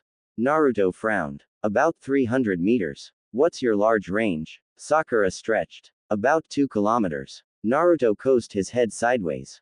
I'm trying to get it better, and get my finer range wider too. That's pretty good. Sakura grins. Let's do this. And all 3 of them shunshin to 3 different points, all knowing that Naruto went to the center, Sasuke to the right, and Sakura to the left. It was one of those things, like how you never interrupt Naruto when he eats ramen or when Sakura when she's chakra meditating, that the team just knew from spending time with each other. Naruto shrank his range quickly, focusing quickly on the details. He knew where Sasuke and Sakura were vaguely, but then they extinguished their obvious chakra signatures, going off Naruto's radar. That was a good sign, meaning that Naruto was definitely focusing on the area around him. He caught a small light in the corner of his mindscape. How he sensed was almost like an extra dimension inside his brain, or what Yuga liked to call Uzumaki's mindscape. It was almost like a 3D grid inside his mind, and when he sensed something, a light lit up somewhere on the grid. Naruto flashed his chakra. Long, short, right. Shunshining to the exact spot he sensed Kakashi. Naruto snorts as he saw on the trunk beside him, was the scratched-in letters of, "Good job," in an obvious Kakashi handwriting. The good thing was that Naruto couldn't mess up his teammates and sensei, simply because they're a color to it. Kakashi was white, Sakura was green, like her eyes, and Sasuke was navy. But Naruto could sense Sasuke and Sakura both in his range now, because they both had Sunshine to the right. But that meant Kakashi would most likely teleport to the left to avoid the rest of Team 7. But to Shunshin you need chakra. Naruto's range widened almost instantly, and just caught the extinguish of Kakashi's chakra. He flared his chakra again. Short, short, long. Left, long, short, long.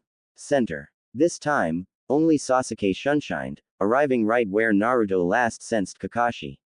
Quite frustratingly, Kakashi's chakra appeared for a second before disappearing right before Sasuke's appeared in that spot. This chase ran for a while, for about half an hour when Sakura's chakra spiked and all three of them appeared at her spot, Naruto already a little disorientated from widened and closing his range too many times. Kakashi had been caught in one of Sakura's ingenious traps, which set off as soon as he stepped inside. The chakra wire set off with his chakra signature and the wire strung up his foot. Even if he substituted with a stick almost instantly, his team, which had inherited his fast reflexes to use E ranks, had appeared almost as soon as he made the sign to substitute. Crap. Sakura slammed a genjutsu onto the area, hands blurring together to create seals. I forgot about Kawarimi. What genjutsu? Sasuke asks, brushing right past his teammate's mistake. She frowns. It's the one where he thinks he's being attacked but isn't. He still hasn't dispelled it because we're all wearing the uniform, so he doesn't know if it's Naruto's clones or my genjutsu. Good. Sasuke activated his Sharingan. Where is he, Dobi? Naruto pulled out two kunai. To our right. About 18 meters, and a tiny bit to the north. You might be able to hear him. Sasuke and Naruto Shunshin into the area, but Sakura simply substitutes, she's better at Kawarimi than Shunshin, into the trees further ahead so she can see what's going on instead of engaging with Kakashi. Just as the boys appeared, Sakura winced, feeling her sensei dispel her genjutsu. That was incredibly fast, especially since Naruto's clones and Sakura's fake attacking genjutsu puppets looked exactly the same. Kage Bushin no Jutsu. Naruto called, and 6 clones appeared behind him. Kakashi knocked 2 out with one kick, and the team instantly knew that he was all warmed up and ready to go. The Jonin smiled. Sasuke instantly slipped under a Naruto clone's legs, using the clone's smoke when it gets destroyed as a smokescreen, and threw a punch Kakashi, who caught it quickly. Sasuke cursed. Even with his Sharingan on and Kakashi's covered, they were still on par with speed. But being on par with speed didn't mean Kakashi was faster. No, the Jonin had to concentrate slightly to keep up with his students' movements, which was something that Kakashi praised. Sasuke ducked under Kakashi's roundhouse kick, kicking out his own leg in a low sweep. Kakashi jumped over it, before jumping backwards, Sakura's Senbon from afar missing its target. Sasuke watched the Senbon fly past his face before bolting forwards, a kunai in hand. Kakashi ducked under Sasuke jab, before grabbing his student's arm and tossing the Uchiha at Sakura, who stumbled backwards but caught Sasuke. Kakashi Sunshined behind the duo, hands already forming seals.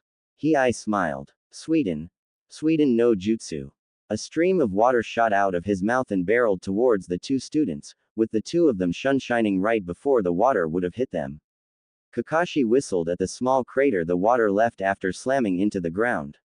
It seemed picking up that jutsu from Zabuza wasn't a bad idea.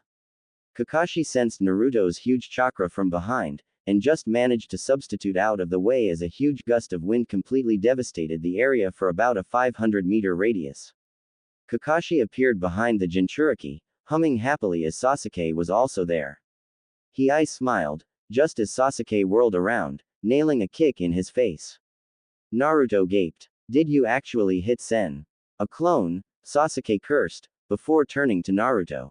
Where is he? Sakura-chan. 50 meters to our northwest. Naruto's eyes widened, before the 2 of them instantly shunshined to her side.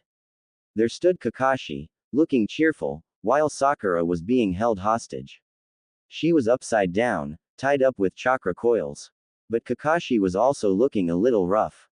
His Hittite had an obvious scratch that wasn't there before, and there was a bloody tear on his arm. Did Sasuke's eyes were slightly wide. Sakura do that? The girl scowled. HMMPH. Kakashi pulled her to the ground, setting her straight, undid the gag, and gave the three a smile. You did well. All three of you. We lost. Naruto cried dramatically. Oh wait, we were never going to win. Sensei, how do you know where Sakura-chan was? Luck. Kakashi shrugged. It seemed like that recap session a couple of days ago on suppressing chakra worked well. She was very well hidden, a lot of traps. Though, she entered my range just as she substituted with something else, so I caught her. Woo! Sakura blew a strand of hair out of her face. That was exhilarating. Kakashi I smiled again. Time for a little touch up on genjutsu. All of you should know at least one, so let's test those out. Sakura, nice genjutsu earlier. It took me a while to figure it out. Sakura beamed. Sasuke ran his hands through the seals in preparation, but Naruto just blinked and stood there blankly. Kakashi sighed. Naruto really did need to learn a genjutsu, who knows when it'll come in handy. Pipe /pipe /pipe. The esteemed grandson and the #1 knucklehead hyperactive ninja, dubbed by Sasuke Uchiha, stood together on a road, the younger boy running around Naruto and making extremely loud noises that made the Chunin wince. Konohamaru, Naruto sighed, I don't have the time for this. The boy pouted. But it's your day off. I need to prepare for the Chunin exams which are tomorrow, Naruto replied, tugging his Team 7 cloak tighter to his body. And geez it is cold. Sakura and Sasuke walk down the road, and Naruto grins at them. In Sakura's hair, there was a customized pin to hold back her flyaway hairs, which was a white Roman numeral 7 with black and pink sakura flowers around it. On her hands were gloves like Sasuke, and also had Senbon inside of them. But it was crimson to match her outfit, her old gear, not navy. Sakura-chan, Naruto grinned. You're wearing your birthday presents. Yeah, the girl beamed, the clip's really helpful in keeping up hair up, Naruto. Thanks. Naruto smiles back, before sighing as Konohamaru jumps onto his back. Naruto ni, teach me your strongest jutsu. I don't think that's a good idea, Naruto said dryly. Sasuke nods at him. We need to go train. Naruto mouthed a, thank you, before pulling Konohamaru off of him. Hear that? I'll play with you after the exams. Konohamaru pouted before stomping away. I don't care anymore. You will 5 minutes later, Naruto muttered, before turning to his teammates with a tired smile. He's always like that. So what now? Are we actually training? Sakura shakes her head. Kind of. Sensei says to find as many participants as possible, so we went looking for you. You're our censor. So, Naruto trailed off. Sasuke rolled his eyes. Look for the other Konoha rookies. You know, Team 10 and 8. Right-o. Naruto's eyes turned red and feline, his mouth tightening into a frown as he concentrated on extending his range to cover most of Konoha, which could only be done with the Kyuubi's help. I can sense the Shadow Dude and his team training on ground 3, and the other teams eating lunch at Ichiraku's. Why are they having lunch so early? Isn't it only 10? Sakura hit him on the head. They're eating breakfast, baka. Why don't we check out the other village nins? Okay. Naruto frowned. Hey. I'm sensing another Jinchuriki or something. Jinchuriki. Where? Sasuke asked. They had all ran through a Sharingan and Tailed Beast Jinchuriki information session during one of their training sessions with Kakashi in the evening, so they all knew each other's strengths and abilities. Behind you. Naruto pointed, and Sakura and Sasuke whirl around to see 3 Suna nins walking together, and it was obvious that 2 were avoiding the third. The redhead. And rightly so. The boy was emitting ki harshly and probably didn't even realize. The air was frigid, and when the boy walked past Team 7 without so much of a glance, they all knew that his affinity was earth, as the air texture was rough and felt like mud. Him? Sasuke asked loud enough so the Suna nin could hear them. Naruto nods. Yeah, who? The redhead turned around with a frightening glare. Me. You dare. I'm Naruto Uzumaki. Naruto cut in, holding out a hand. Nice to meet you. Are y'all from Suna? Yes, the female said, but then shrinks when the redhead turns to her. Gaara, let's go. HMPH, Gaara growled, turning back to glare at Naruto, who didn't even flinch under the full force of his ki. They once pissed Kakashi off so bad, when they didn't sleep in their gear, he let out around half of his ki and almost made them piss their pants and make them want to run back home. Gaara's underdeveloped ki was nothing compared to that. Naruto smiled. Well, it's nice to meet you, Gaara. I hope we can be friends. The other two Sunanin winced and looked away. Gaara snorts. Whatever. Let's go, Temari, Kankuro. Sakura jumped in. They needed time to evaluate the other nins. It was better to know more about your potential enemy than nothing. Are you guys siblings? How'd you guess? Temari asked, looking coldly at Sakura, who returned the glare with a honey-coated smile that made Temari rethink her approach. Well, Sakura smiled, you just give off that vibe. Not really. Team 7 had been given authority to go through the files as one of the proctors, as said by the Sandame. The files had all the information of the genin coming into Konoha to attend the exam, and through that, all of Team 7 now knew family relationships and length of being a genin, as well as appearance. Yeah, we're siblings. Kankuro glared at her. So what? Nothing, Sasuke said coolly, sending a warning glance at him. The air was tense around them, Kankuro and Sasuke having a glaring competition as Sakura and Temari attempted to get information out of the other, and Naruto was chirping happily to a confused and annoyed Gaara, who had no idea how to interact with others who voluntarily interacted with him. Kakashi appeared to save them. Brats, you've got training. Hi, sensei. Sasuke nods, breaking eye contact with Kankuro. The Sunanin thought he should feel victorious, but somehow, even if Sasuke was the first to break eye contact, Kankuro only felt wariness and caution, as if Sasuke was still glaring at him. You too, obnoxious. Hi, Naruto grins. What are we doing? It's called Let's Find My Real Self. Kakashi smiled, and disappeared in a cloud of smoke. Sakura sighed. Naruto. Nup. The boy strained, I can't find him. It was nice talking to you, Gaara. I'll see you all in the exams. Sakura nods respectfully at them as Sasuke simply looks over them blankly before the three of them turn around, walking in a line with Sakura, coming up with possible places that their sensei could be, and Sasuke nodding or shaking his head as Naruto focused on making his sensory area more detailed and deeper. Kankuro glanced at Temari. They give me the wrong feeling. It's like they're trying to get us to underestimate them, Temari agreed. The girl is strong. So's the guy, Kankuro added. Gaara snorts. As if they're stronger than me. Let's go. Hi, his two older siblings says quickly, ducking their heads and shivering as Gaara's ki was directed at them. Pipe / pipe / pipe. Ibiki Morino was not happy. Just because he let one of their prisoners escape for 2 hours doesn't mean he has to get punished like this. Of course, he had consequences, but he was not expecting the Sandame to chuckle and tell him that he had the perfect punishment. Becoming a proctor of the Chunin exams, otherwise known throughout the Jonin rank as babysitting the genin. Alright brats, Ibiki bellowed, this is phase 1. A written exam. All of the genin quietened down, looking quite intimidated by Ibiki's expression and scars. All except for the wretched Hitaki's kids, who just lounge in their seats like this is what they usually see every day. If there was someone other than Ibiki to take over as head of torture and interrogation, it would have to be Kakashi Hitaki. His laid-back attitude switched to Anbu captain back in the old days was scary enough to freak even Ibiki out at times.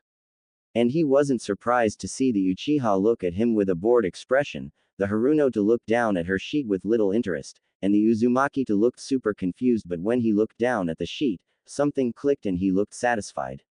After explaining the rules, Ibiki slammed his hand on his desk. We're going to begin. You have 1 hour. Keeping an eye on the genin, Ibiki looked at Haruno to see the girl humming easily to herself while writing down answers. The Tokubastu Jonin looks at the nearest Chunin, tilting his head slightly to ask the question. The man frantically nods, eyes wide. Ibiki nods slowly, looking back at the girl. So all her answers were right. That was new. No genin, or even Chunin, should know the answer of these questions. Holding up a copy of the test paper, Ibiki scanned the questions. He snorts softly. This girl was close to being an intellectual genius. Q1. Decipher this $1 AB 473 F $5 Georgia 3 KAJTBMOSGERBBI. Q2. Line B is the greatest possible distance a shinobi can throw his shuriken from a tree of 7 meters. For enemies who appear within the circumference of the shuriken's range, explain his attack options. Show working. Q3. A serial killer kidnapped 5 different people and sat them down each with 2 pills in their hand and a glass of water. He told them each to take 1 pill but warned them that one was poisonous and the other was harmless. Whichever pill the victim didn't take, the serial killer would take. Every victim somehow chose the poisonous pill and died. How did the serial killer get them all to take the poisonous pill? Q4. What were the results of the Canopy Bridge incident? Q5. Fill in the missing numbers. 8, 18, 11, 15, 5, 4, 14, 9, 19, 1, 7, 17, 6, 16. Q6. Look at the diagram. The pink shaded area is the safe area. Red dots around the safe area represent victims in need of help. What is the shortest route to get all of the victims into the safe zone? Draw out a line. Q7. If your target was running up a hill and had a 20-meter head start, if your stamina ratio was 3, 5, with your stamina higher, how long would it take for you to reach your target? Q8. You are a jury. A woman was in court for killing her husband. She said she wasn't guilty and that she dearly missed him. In the closing statement, the woman's lawyer stands up and says, her husband was just missing. Everyone look at the doors. He's going to walk through them in about 30 seconds. Everyone, you included, stares at the doors waiting for this woman's husband to walk through the doors. The lawyer and the woman stare at you. The lawyer concludes by saying, see, if you were so sure she killed her husband, you wouldn't be watching that door. Is she guilty or innocent? Q9. Write down the names of all the past and current Kage. Ibiki looked back up to see the pink-haired girl flip her sheet over and cross her arms. Finished. Now that was fast. Looking over at the other members of Team 7, Ibiki saw the 2 boys doing nothing. Absolutely nothing but playing around. The blonde was whispering rather discreetly to the Hyuga girl beside him. Ibiki was wondering if only he could see it, because the boy was so good at it, and the Uchiha was whistling. Annoyingly. Suddenly, Uzumaki lurched up in his seat and slammed his hand against his sheet of paper. Ibiki's eyes widened slightly. Was that a seal that he just activated? Without warning, the sheet lit on fire, as well as the whole rose table, a column of fire rushing to the right from the left. Uzumaki bellowed, "Oi, which one of you did that? I'll kill you, Dadbeo." The whole row turned to look to their left, where the fire had started, and one Iwanin shook his head rapidly. "It wasn't me, I swear." "Oh yeah," Uzumaki snarled. "Well, who's a fire affinity?" They all looked at the Iwanin again, now all attention on that row. "I swear, it wasn't me." Haruno started to hum in the background, and Uzumaki smiled. Uchiha sighed, and suddenly the Iowa nin shot up in his seat and pointed at an Oto nin. "You. It was you." The girl growled. "Oh, you wanna go? We'll go." The whole room erupted into mini fights, and Ibiki watched with amusement as Uchiha quickly substituted around the room, setting fire to everyone's papers, even his own. The other Chunin couldn't even see what was going on, a very good cover for the boy. And then the Tokubastu Jonin had to stop himself from raising his eyebrows as Haruno duplicated her sheet and passed it to Uzumaki, who duplicated it again and gave it to Uchiha, and all 3 of them sat down in sync and looked nonchalant like they didn't make the whole room fight and set half the room on fire. The Haruno girl caught his eye and smiled sweetly. He chuckled. Okay, maybe Hataki wasn't so bad of a teacher. Brats. Ibiki hollered. Take a seat. Nodding at a specific Chunin, she stood up and doused the whole place with water. Team 7 was smart enough to cover their sheet up with their cloaks, but the same couldn't be said for the others. All of their papers were soggy. No complaining. Ibiki yelled. Use those wet ones. It was pretty boring afterwards, because Team 7 had achieved their goals and all they had to do was wait. This was much more entertaining than Ibiki had expected, and he mentally thanked Hataki for teaching such an interesting team, because now it wasn't so bad of a punishment. Too bad they all knew that question 10 was a bluff. Pipe backslash slash pipe slash backslash pipe. Kakashi looked up from Ika Ika as he waited for his students, but found that it was Ibiki walking towards him. Yo, Kakashi waves. Ibiki regards him with a suspicious air. Those kids of yours, did you teach them how to make a good distraction? Kakashi chuckled. Ah, Naruto must have done something. He set the room on fire. With help from the Uchiha, Ibiki deadpanned. He never knows when to not overdo it, Kakashi sighed. Was it interesting? They worked well together, Ibiki said grudgingly. And it was surprisingly not boring. Kakashi smiled. Well, they must have been outstanding, if you complimented them. Shut up, Ibiki growled, and I better be going. What are you doing here? Waiting. Kakashi didn't elaborate, and Ibiki simply dismissed it before leaving. Kakashi looked back to his book, humming to himself for another 5 minutes before his 3 students came, with Naruto retelling the story of Phase 1 comically. Did you see the guy's face when I looked at him? And then Sakura-chan went like whoosh with her genjutsu and then he picked a fight with that freaky girl and... Sounds like you had a good time. Kakashi interrupted, I smiling. Sakura grinned. You should have seen the looks on their faces. That genjutsu worked so well. The reckless one, Sasuke hummed. It was a gamble, but it paid off. Sakura's genjutsu was the one where she would hum, and all those that heard would fall under it. It would make people angrily and overall make them more reckless, which makes the targets tend to abandon all sorts of plans and ordered attacks. If you were aware of the genjutsu you could dispel it quickly, which is what Sakura's 2 teammates did. Sometimes making your opponents reckless was a good thing, sometimes it was bad. It was awesome. Naruto beamed. I heard you set the room on fire, Kakashi remarked. Sasuke shrugged. Dobi's seal set stuff on fire, so I just added on with some fireballs. Small ones. Medium, Sakura corrected. You set the whole right side of the room on fire. Nearly burnt me, Naruto agreed. Sasuke turns away. Whatever. Fire seal. Kakashi turned Naruto. How'd you do that? Oh, so you know that seal you showed me that can seal chakra. I got Tem to create a fireball and then I sealed it. In small stages, of course. You know that symbol thing you said would activate as long I stuck it somewhere and had a controller seal drawn somewhere. I stuck it next to Sakura-chan's seat and so she put a genjutsu on it and... Naruto broke off, eyes wide. Aye. Mitarashi-san is scary. She killed my clone who were pretending to be us. We really need to get to Phase 2. Kakashi chuckled. Go for it. I'll see you after Phase 2. Don't overdo it too much, you are attending the exams just for observational purposes.